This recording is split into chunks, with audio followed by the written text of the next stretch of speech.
Ayo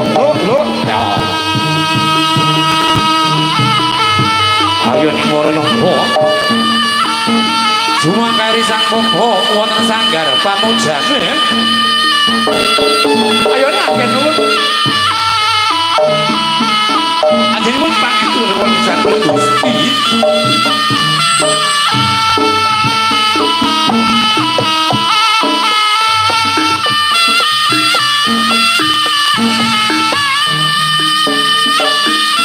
Risang popo asong saji. Sarana kinabami menyang kados galu rasa cendana pamalah ngatur ing duka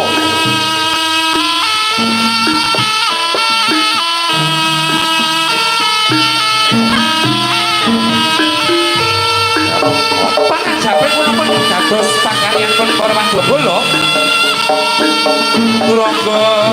saking budaya risa ing sapi kala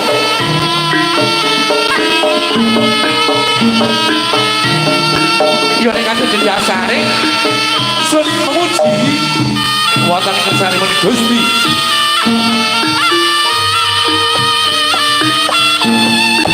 waduh awis palak-palake sekolah dosan yai dosan papa angrake tau dosa saji yo srana kanggo srana ene rahat sumpah puja meminta nugrasa yang witi abulno kan irotan wiparjangga kitatu natu perkara ayu suwana kang becik kang titik kang ala bakal ketara sesati rayu turangga sakti budaya tetap jaya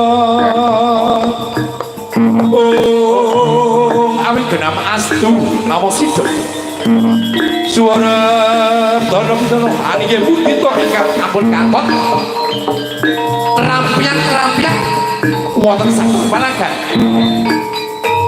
risang bapak hakin monenian angrobong menyat bel biru rupane menyat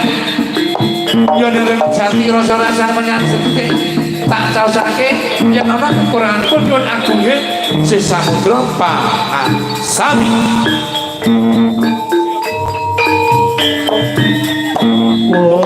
coba wis kolak balake sekolo sang popo akraken toto sesaji kanggo srana yen iradat surpamuja meminta nugraha saking yawiji dinabulno yen iradat panjapa kinatuwa rakabat sugi yono kang becik kang ala bakal ketara sesati rahayu sakti